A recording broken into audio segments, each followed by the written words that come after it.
I think that with the way the world is going and the World Economic Forum's decision about what the world needs to look like by 2050, they have to have a compliant population to get there. Those of us who are saying, wait a minute, we don't want to eat bugs or fill in the blank, whatever it is. We don't want, your carbon capture pipeline in our backyards waiting to kill us. I mean, those of us who are willing to stand up and say something about this, we need to be scrubbed out of the population because we have to have a compliant population.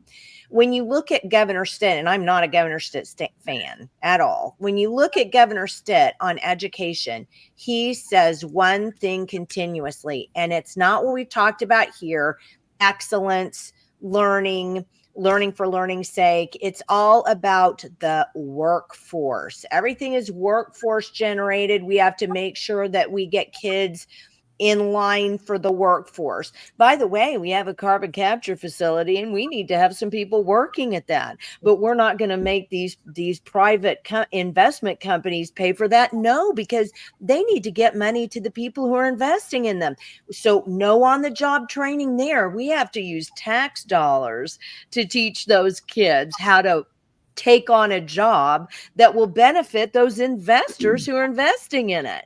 It is such a pile of crap. And how parents don't get that learning is a lifelong thing. It's a way of looking at life. It's a way of looking at the window and saying, I wonder what causes that grass to grow like that. Why does that happen with this? And why is the ground brown there? It's a way of your brain functioning which actually makes you more intelligent. All the stuff that we're pumping into kids right now is rote garbage that's meant to get them a job. And that's all we care about because we love the Chamber of Commerce. We love the Chamber of Commerce in sports.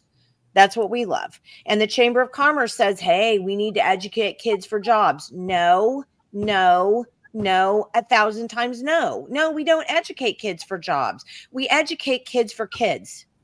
We educate kids to build an ability for them to look at the world and be able to assimilate that and assess that and come out with something that makes some sense to them and to their communities and to people around them. That's why we educate children.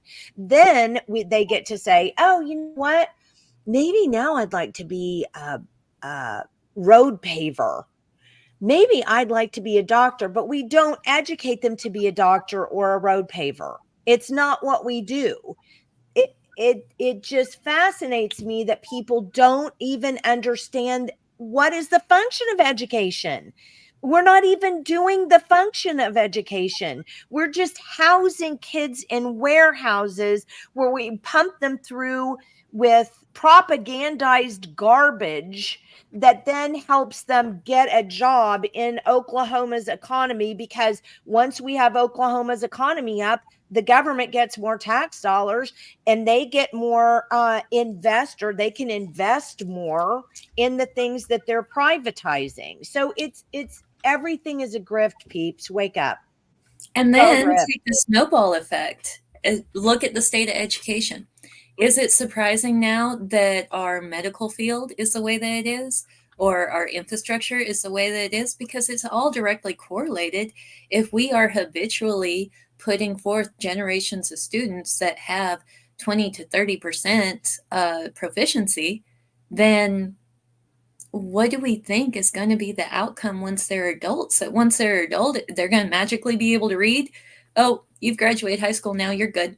Well, we've had Dr. Sandy Harrell on here before, and I don't know if you know Sandy, Dr. Harrell, but she has said, and I've got a clip actually of her saying this very thing, that, and I'm just paraphrasing here. If you think you're going to educate a kid, if you think you're going to teach a kid math after they already should have got it developmentally at another stage, good luck with that. It's not going to happen. You have a window. You have a window for them to get this stuff. If you can't get them to get this stuff in that developmental window. My new favorite statistic, by first grade, if a student that has reading deficiency is identified, their reading deficiencies are identified by the time they're in first grade, 90% of those kiddos are going to reach proficiency. If they are not identified until fourth grade or after, 75% of those students will never be proficient readers. And it's the same way with math, but we got to spend that $3 million on Bibles.